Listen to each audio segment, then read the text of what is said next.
welcome to Friday Night Live from the Cloudy Sky Fantasy Football Show as we enter game week 36, a triple of doubles. And it's the final big, in inverted commas, double game week. But we do have 5 consecutive fixture days from Saturday through to Wednesday this week. We have those teams playing in the FA Cup semi-finals next weekend. Their fixtures have been brought forward to midweek this week, giving us doubles for Brighton and Chelsea, Burnley and Manchester City, and Bournemouth and Leeds. So there's some opportunities to make some moves maybe. So we'll have a look at the team, see how we got on last week. Bit of a rise, makes a nice change. We'll have a look at the match centres. We'll have a look at the leaderboards. We'll take a look at the fixtures. We've got some more confirmed due to the UEFA Cup semi-finals. We've got some conjecture still about others. We'll talk through those. A couple of questions that we're going to work into that as well. Got some 2 and 3 for 1s between now and the first Saturday in May. That's going to be combined with ownership, who people can move off to bring these players in. We'll have a look at the transfer counts. Spoiler alert, it's down from last time. We'll have a look at the team of the week and the team of the last 6 weeks. We've got Rob T and Solio's projections for goals and clean sheets. We'll have a look at some stats on Excel. Good news, I've got that working properly this week. And we'll have a look at the team, see what captains and changes I'm going to make. And then we'll let everybody toddle off for the night. So, evening John Boy in the chat. James Rue fan, another good knock today. Right, without further ado, let's have a look at the team. Leaderboard on there. We'll do the leaderboard first then, okie doke. So, in 10th position is Alex Deakin with Deakin FC, 2617. Adam Campbell in 9th with 147 Elite, 2622. Jack Bones, Peace and Love, 2623 in 8th. Johnny Curry, JC, Solio expert himself, JC Milan, 2627. John Logan in the chat. Spartans, 2635 in 6th. Glenn Murray, the Buccaneers, 2636. FPL Vincenzo, Craig Kemp, Vincenzo's with Vinners, 2654 in 4th. Ryan Welsh, 2656 with Arts and Crafts in 3rd. Tim Barry of the Parish, Can I Just Shock You, 2671. And Gary Carter with a 10-point lead at the top with Get Carter, 2681. Well done, Gary. So let's have a look at how my rabble got on last week. In goal, Kelleher, 3 points. Mark Gahey, 19 points. Mateus Nunes, 9. And Ibrahim Konate with 9. So what's that, 18, 37 points at the back. That's not too bad. None of them captained. Gordon with 2, and it was disappointing, but no worse than my original plan, which to bring him in and captain him, which would have only scored 4. But he was deposited to the left wing with Isula playing up front for Newcastle last week. Semenyo with 3 points in midfield. Bruno Fernandes with his assist as captain on Monday night in a very disappointing Man United fixture against Leeds. Morgan Gibbs-White with 3. Then up front we had Jared Bowen, who had 9 points trebled. 9 points double to 18 as captain on Friday. Thiago, who really should have been captain for his game, with 14 points. Who did I captain? Must have been Haaland, was it? Was that on the same day? Oh, it might have been somebody I took out, actually. It was Gabriel, I think. Yeah, I had Gabriel, 2-point captain. He's left the side now, so Thiago should have been captain. of those 2 goals. And then Haaland, who I brought in. It wasn't the original plan, but I changed the plan on Sunday. So I brought in Haaland, I brought in Matheus Nunes, and I brought in Anthony Gordon. So 100 points for the week, which was okay, giving me a rise from 99 to 88. 12 transfers left, which, as we'll see when we get to it, is a bit more than the average, or the average is. Yeah, it was fairly good week. Disappointed with the Thiago, but, well, as we'll see on the stats, passing all round is down. I did have a plan to bring in a Brighton defender, but he's not had passing bonus in weeks. So, spoiler alert's gone. We shall come to that when we do. Let's have a look at the match centres. So the first game was on Friday night. West Ham 4, Wolves 0. Braces for Mavropanos and Castellanos. Sounds like a Greek restaurant chain, that, doesn't it? The Mavropanos and Castellanos. You can go and get as much moussaka as you like. Yeah, moussaka, the traditional Greek dish.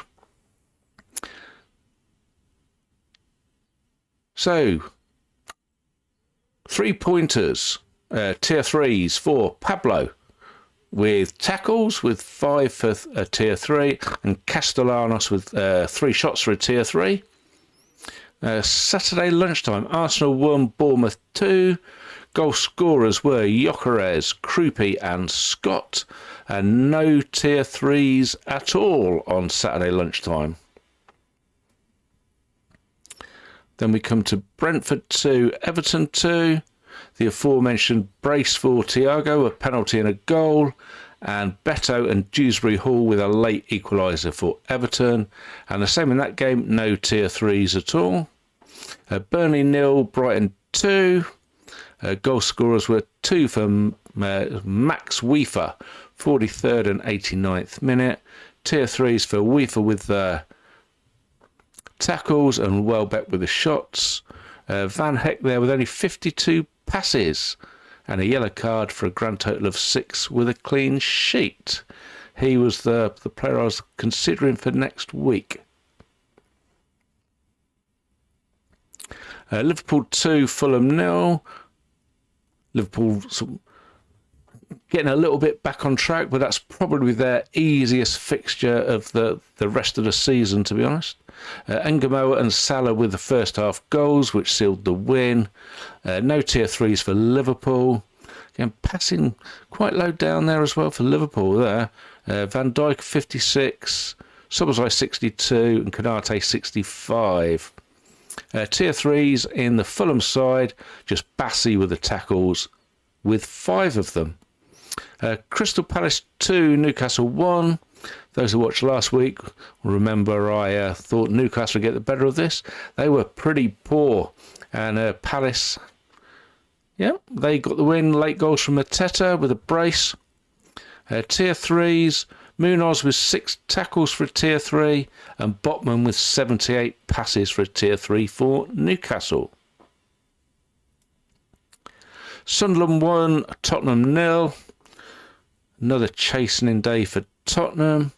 Mukalele with a goal on the hour. Roofs with the saves for a 12-pointer, anybody that's still got him. Xhaka with the tackles. Pedro Porro with 3 shots on target for Tottenham. Nottingham Forest 1, Aston Villa 1. Battle of the European semi-finalists. Nico Williams with a goal to equalise Murillo's own goal. Tier 3s, just the 2 for Forest. Sells with the saves and Williams with the shots. Chelsea 0, Manchester City 3. Manchester City, that was pretty much a hammering. City played really well. Chelsea were very poor. Goal scorers are O'Reilly, Gahey and Doku for City. Tier 3s, Sanchez with 5 saves for Chelsea. And for City, Gahey 101 passes, Rodri 95. They were the tier 3s there. Then Monday Night Football, Manchester United 1, Manchester United 1, Leeds 2. Casemiro with a goal and Okafor with a brace in the first half an hour for Leeds. Tier 3s, Sesko with the shots, Darlow with the saves, and that was it. Taking out on Casemiro, when we look at the stats, he is quite high up for where we've been since the FA Cup third round. John tells me James Reed hit a majestic cover drive for 4 off the last ball of the day. 77 not out as a top player. He certainly is. I'll be surprised if he's not in the England side this summer, John. Right, let's have a look at some fixtures. Go back to the slides. So this was my projection from last week. The layout on game week 39 surrounding the UEFA semi-finals. Well, Aston Villa and Forest both qualified for the Europa League semi-final. They play each other, and Crystal Palace qualified for the Conference League semi-final. So consequently, the fixtures in blue on the slide, they're the ones that I projected last week. They are going to move. There is only one difference in the actual timing of the fixtures compared to what's on the screen. For some reason, Bournemouth v Crystal Palace is kicking off at 2 o'clock on Sunday the 3rd of May, unless that's just been moved for the day, and then Sky are going to move it to 1 o'clock, so they will be finished before the Manchester United-Liverpool kick-off. But because it's a bonus game, not a picked game, there might be something in the contract that can only move to 2 o'clock or 7 o'clock if it's an away fixture. So that's where that is. So this is our current fixture layout. The 2 blue arrows at the top are those fixtures that have moved. And then the yellow arrow at the top still pointing to Wednesday, May the 13th. And this is where we had a question. I'll just get it up on my phone. So, CloudFF Loser asked, given Palace progressed in Europe this week, does this almost guarantee that the City v Palace game will likely be rearranged in the midweek in the final couple of weeks of the season? Yes, almost certainly it does. Now, my suggestion is it's going to go on Wednesday the 13th of May because it can. There is some talk that if Manchester City reach the FA Cup final, that the FA might not want them playing a league game the week before the FA Cup final, which in some cases is fair enough. So, if that is the case, there is some talk of Manchester City v Bournemouth, I think, moving earlier, and then Manchester City v Crystal Palace moving into the week after the FA Cup final. Was it? Yeah, it was Manchester City v Bournemouth being brought forward a week earlier and clashing with one of the UEFA semi-final weeks, and then Manchester City v Crystal Palace being pushed back to the week after the FA Cup final, so City aren't playing a match in the week running up to the FA Cup final. Now, if that is going to be the case, I would expect confirmation of it fairly soon. I think it's unlikely. I think it's pretty much 95, 98% that midweek, round about the 13th of May, we'll see the Manchester City v Crystal Palace game. It just makes it easier. If they're going to bring Manchester City's visit to Bournemouth forward, yes, it could happen. I just think it would have been announced. If not already, we would have had murmurings of it. Sky have done their best to gerrymander Manchester City v Crystal Palace into that midweek before the FA Cup final as part of their run-in. They would also like to have the finalists, if that is City and Chelsea, they'll be the 2 favourites, have their games on different days the following week if they can. Chelsea's played Tottenham, and as I say, Man City played Bournemouth. Whether they can get those on different days, Tuesday, Thursday maybe, I don't know. That's what their plan would be if they can. But yeah, in answer to your question, it's definitely going into one of those last two midweeks. There might be some jiggery-pokery with Bournemouth v City, but I suggest that City v Palace is the one that's going to be there.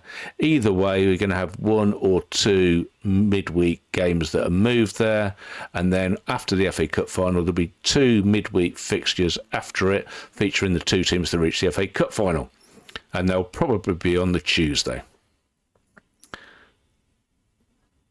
So these are the upcoming 2s and 3-for-1s, and this is from Sunday coming. So teams that have played on tomorrow, Saturday, up until Saturday the 2nd of May, when there's a load more teams now playing on the Sunday and the Monday afterwards. So Arsenal play 3 times, Burnley play 3 times, Sunderland play 3 times, and West Ham play 3 times. Those teams that are playing once, so you might get some kind of a jump, is Bournemouth, Chelsea, Manchester United and Tottenham. Fair enough. Who are we going to move off? So let's have a look and see. This is a picture from the planner, and this is the top 100 ownership by combined points. So across the bottom are those highest owned players. So Bruno Fernandes currently on 99%. 25 players along is Ismail Sarr on 10%. And you will see that linear graph goes down all the way, showing percentage. And then the column chart is the combined points. So the red at the bottom is the tier points. The blue, the bigger blue bits, are the other points. And these are the guys that, if you want to take advantage of the 3-for-1, well, you need to own them in the first place. So the first one to look at is Bruno Fernandes. And yes, Manchester United, we saw they have one fixture, and we have four teams there with 3 fixtures. The problem is, if we move back to this screen, that Manchester United fixture that you would be gaining is this number 100, which happens to be Manchester United against Brentford, and it's a captaincy day. So are we going to take Bruno Fernandes out for 2 fixtures of somebody else just to bring him back? So it's not really a 3-for-1 anyway. You're going to get a 2-for-1. You'd probably want 2 captaincies to do it. And that was Cloud FF's other question. I'll just get that on my phone so I can read it out. He says, what are your general thoughts on 2-for-0 hop on and hop off, Cian? There seems to be a lot of opportunities for these kind of moves, but 2 transfers for 2 fixtures feels wasteful. Interested in your thoughts. Well, my thoughts on 2-for-0s, if you've got a lot of transfers, it's well worth it. If you haven't, then I would much rather look for a daisy chain somewhere. So you find a player who hasn't got fixtures. Let's take here Brentford. So Thiago, for example, plays on Saturday the 18th, doesn't play again till the 27th, when he visits Manchester United. You are likely to have Bruno Fernandes, who you captain, so do you need Igor Thiago? Possibly not. So if you move him off, where are you going to go? Who's got 2 fixtures in between? Well, let's pick an example. We could go for Liverpool. Not playing very well, but they've got 2 fixtures, Everton and Crystal Palace. Could you go from Thiago to a Liverpool player to gain a 2-for-0? Yes, of course you could. And then you could then go back to Thiago, because he's got 2 fixtures there, Manchester United and West Ham, when Liverpool don't play. But would it be more beneficial to see if you could find a better hop-on? Well, possibly. So who's going to play after Liverpool? Well, could we go for another United player? They play Brentford and then they play Liverpool. It's a possibility. Probably not the best example, because we do want to have Thiago back maybe for Manchester United v West Ham. Maybe we'll keep him all the way through, and then when they've played on that 2s and 3-for-1s fixture, If we move that back. So Brentford have 2 fixtures, so they play on Saturday, May the 2nd. Could we find then somebody who plays on May the 3rd that we can move him on to? Yeah, plenty of opportunity. You could go to a City player, they play on the 4th and then on the 9th. United play on the 3rd, then they play on the 9th. Bournemouth play on the 3rd, play on the 9th. So that's how I would look at it. You need to find 2 for zeros. I think that was an old way of looking at things, probably in the old-fashioned Sky game where you didn't have as many transfers. You had what they called a captaincy change.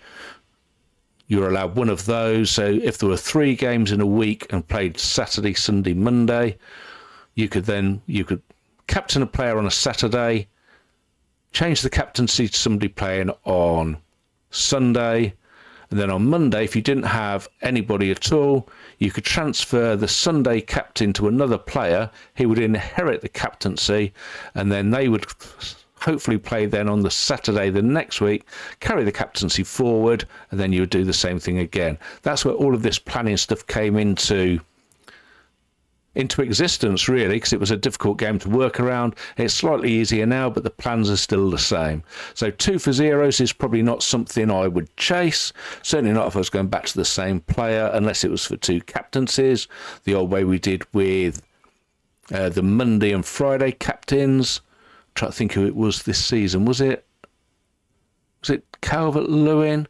It was certainly Chris Wood last season.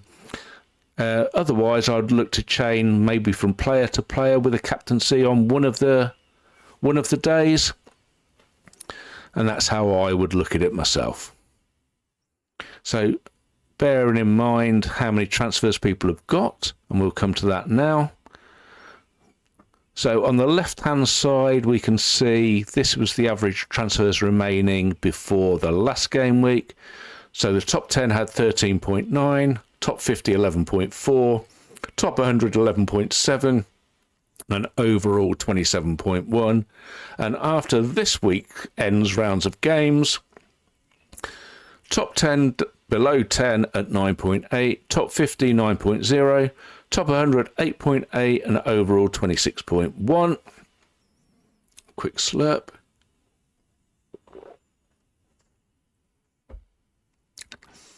So how many of these transfers are we going to make using them on a 2 for 0? Probably not so many. Would they be better off used on moving to big hitters later in the year? Well, we can look at the fixtures and go back to that again. Sorry, we'll do it from this screen. Where's that gone now?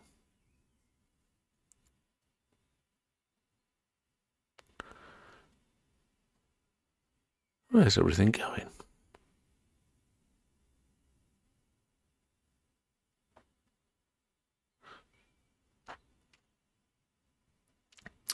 Okay, I'm going to move that back now. All of my slides just disappeared. So we can see these last 2 weeks of fixtures there in May the 17th and May the 24th. So they're not going to be rearranged until after the FA Cup semi-finals, which take place next weekend. And I think we can look to see both Villa and Forest being keen on having a Friday night game, something the FA don't want to happen. So I have a feeling that both their fixtures, which are Manchester United against Nottingham Forest and Aston Villa against Liverpool, big games in their own right, I have a feeling both of those might be scheduled for a Monday night, with the proviso that whoever wins in their semi-final of the Europa League has the game played on Friday night, just to give them the same advantage as the continental opposition will almost certainly get for the Europa Cup final, or the Europa League Cup final. So when these fixtures get rearranged, I think there'll be some more more pathways that are going to enable transfer trails and chains to be able to plot the paths through. So we've only got to get through to next Sunday after the FA Cup semi-finals have produced the obviously the winners and the finalists. Manchester United v Brentford is the day after that, and then we've got Leeds v Burnley on the Friday afterwards. I think in that week we're going to know all of the rest of the fixtures, and then we'll be able to plot a way around. And those transfers then are left, so we're under 10 for pretty much everybody in with a shout. That's when we'll be able to work out the plan, best way to use them. So not next Friday when we meet, but the Friday after, I think we'll have a good look then at a proper plan. And there's going to be, 8 transfers left maybe? 7 or 8 for the tops, and work out a plan of how we're going to get through them and make best use, shall we say. So, team of last week. And there's a guy who scored a brace of goals who's not even on here. So Ruth's in goal with 12. Mavropanos, he got a brace, 24. Gahey, 19. Mukalele, 17. Neco Williams, 13. Max Weaver, he got a brace, 19. O'Reilly, 11. Casemiro, 10. Castellanos got a brace, 14. Okafor got a brace, 14. Thiago got a brace, 14.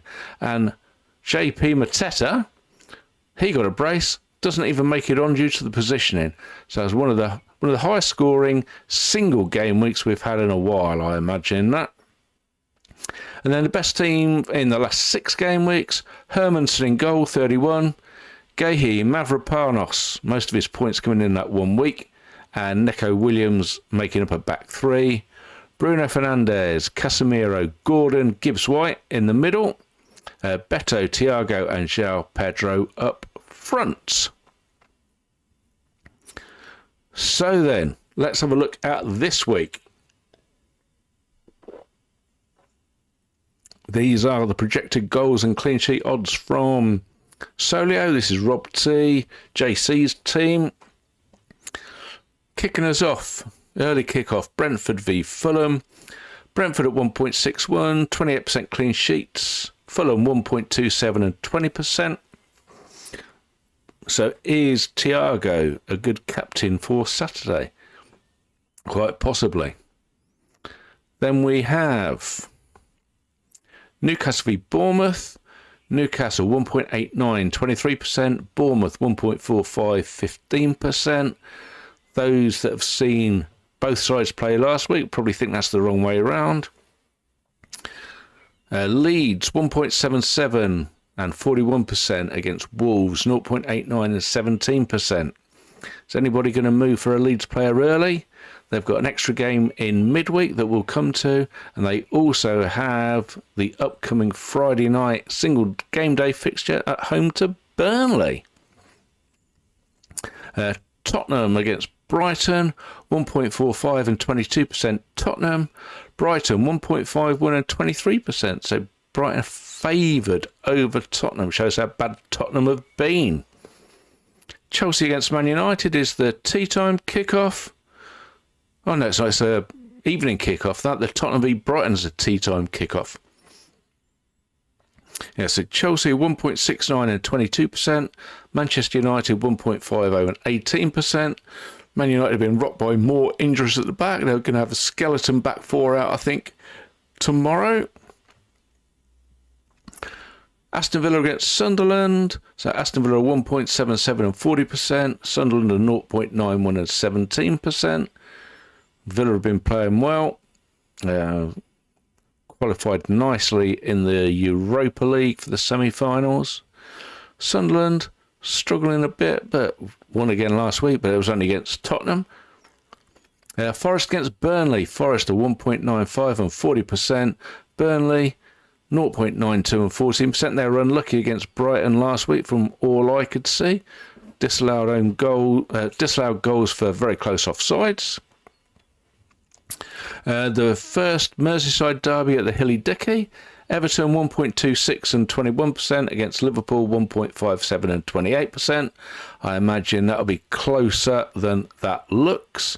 Everton are playing quite well, Liverpool not so, and I'm sure Everton will want to mark their debut in the Merseyside derbies with a win at home. The big game, Sunday, 16:30, possible title decider. Manchester City 1.65 and 34% against Arsenal, who is it coming off the rails for Arsenal? A 0-0 at home to Sporting to qualify for the Champions League semi-finals, it's a good result, but it wasn't a great performance. They are 1.09 and 19%. Monday Night Football, Crystal Palace 1.45 and 29%, West Ham 1.23 and 24%. Looks like an open game.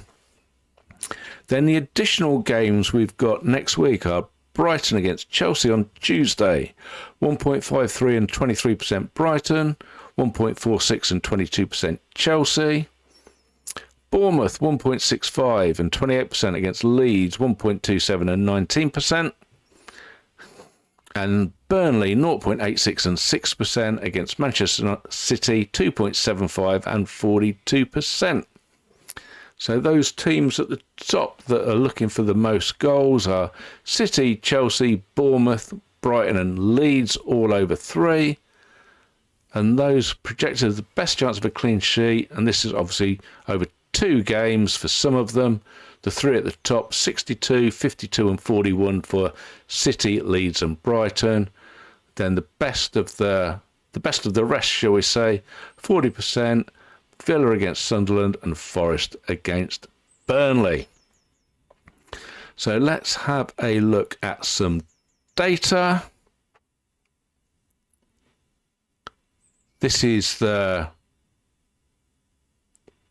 overall filter, so I've got it on all players from game week 23.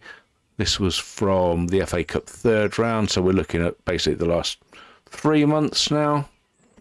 So overall, Bruno Fernandes 81, João Pedro 78, Casemiro the aforementioned 74 and Virgil on 71. There's no high-scoring strikers here, are there? The striker seems to have gone off the tail. We've got Bowen and Gyökeres on 59 and 59.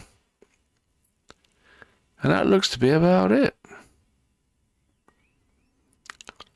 So maybe something like a 4-4-2, 3-5-2, 5-3-2 even. But there's not so many clean sheets either. As we've seen, not so much passing. It's difficult to predict at the minute. These are the players by points per 90. Those poking their nose above the line. It's Gyökeres there at 7.65. A bit further down, it's Hermansen at 7.13. Tier points. Casemiro at the top with Rodri 31 each. Garner next in at 28. Bernardo Silva at 26. Caicedo at 25 and Enzo at 24. We think Enzo is going to be back for the fixture against Manchester United on Saturday night. And then there's 5 there on 23. Virgil, Guehi, Szoboszlai, Elliot Anderson and Mateus Fernandes of West Ham. This is the ownership. We had a look at the secondary chart earlier. So 99% Fernandes. He was 97% captained on Monday night. So no wonder we didn't get very far with him. Thiago 84. Haaland back up to 79% ownership now. Of loads of people running back on Sunday. Semenyo's next in at 70. Guehi at 60. Virgil at 56. Gabriel at 51. And then down to Kelleher at 42. The next best are all under 40. And we'll have a quick look at the passes and the other charts, this shows that over per 90, we are not really getting many people getting these greens and oranges at all these days. So Rodri and Tosin for greens in the passing. Then we've got the likes of Dunk, Jones, Chalobah, Saliba, Ruben Diaz, Nico Gonzalez and Virgil with the orange. Van Heck now is down to 60. That average is dropping. As I said earlier, he's not really getting much passing bonus at all. Shots on target. Nobody even in the orange now. We're looking at Sesko at 2.0, Haaland at 1.8. Next best in is Nemecha at 1.4. Tackles. Again, nobody in the green at all. Only 3 in the orange. Palhinha, Ugarte and Igrabunum. They seem to have been mainstays for a while. Florentino is even dropping off now. He was up there. He's down to less than 4 now. A quick look at the keepers. And similar to previously, a lot of these guys aren't even playing, but nobody's even in the orange. So your keeper points are coming from clean sheets. So let's have a quick look at the team for this week. So for Saturday, I've not picked a captain yet. I'm undecided. My choices are Keller at Brentford at home to Fulham, Fernandes away to Chelsea for Manchester United, Anthony Gordon at home to Bournemouth for Newcastle, and Thiago at home to Fulham again for Brentford. I think I might go with whoever's highest captained in the poll on the WhatsApp groups this week. I'm minded for Bruno, but I do think missing Thiago at home on the pens, I think it might be close, but yeah, I might outsource that decision to WhatsApp on Saturday.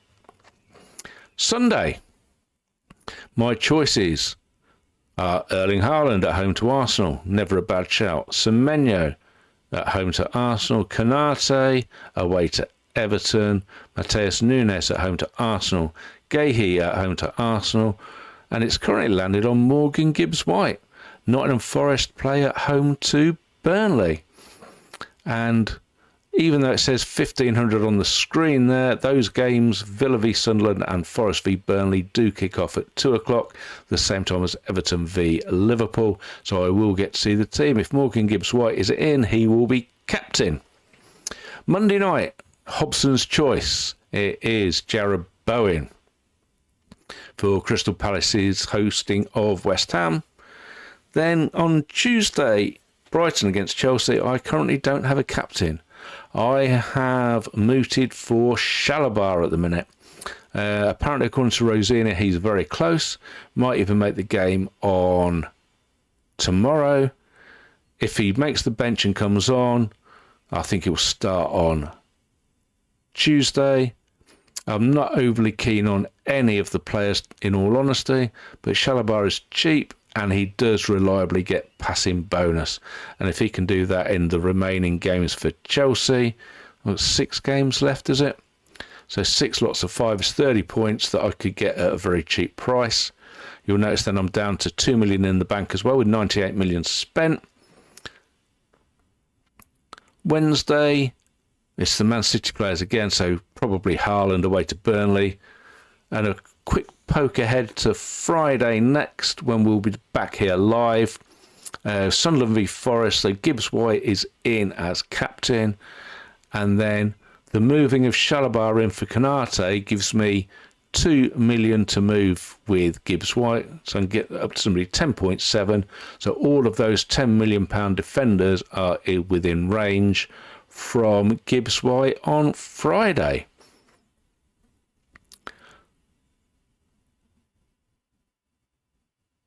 So looking ahead to next week, Friday the 24th, we're going to be previewing and we'll get live team news for Sunderland v Forest on the Friday Night Football.